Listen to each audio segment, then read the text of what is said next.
Watawat ng Pilipinas sa mga tanggapan ng gobyerno sa Dagupan City naka-half-mast dahil sa pagpanaw ni dating House Speaker Jose De Venecia Jr. May ulat si Sandy Salvacio. Naka-half-mast ang mga watawat ng Pilipinas sa bawat tanggapan ng gobyerno at iba pang pampublikong lugar sa Dagupan City. Tanda ito ng pagluluksa ng mga taga-Dagupan sa pagpanaw ni dating House Speaker Jose De Venecia Jr. Pumanaw kahapon si Speaker Jose sa edad na 89.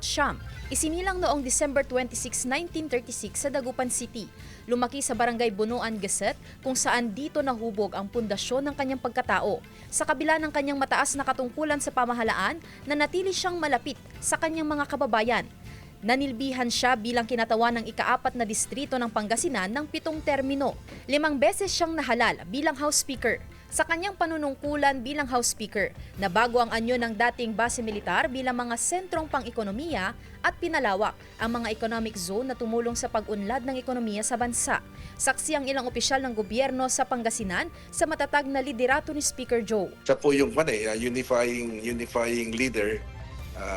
Wala po yung party differences, no? Kaya nga nagkaroon nga po ng Rainbow Coalition. He was one of the brainchild of JDV.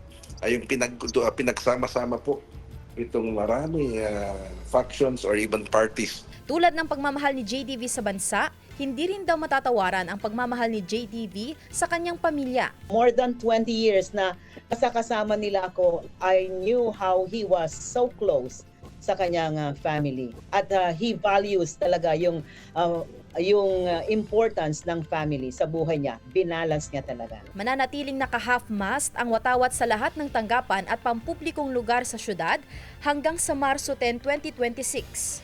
Dagupeño is so proud of him, and we should actually mourn for his death, and the city is actually preparing necrological service also. Samantala, nakatakdang iuwi ang mga labi ng dating speaker sa Dagupan City sa darating na Sabado at Linggo. Ilalagak ito sa simbahan na bato, Annunciation of the Lord Parish sa Barangay Bunuan, Geset ng 2 araw. Nakatakda ang libing ng dating House Speaker sa Miyerkules, Pebrero 18. Kasama si Jing Dacanay, Sandy Salvacio, One North, Central Luzon.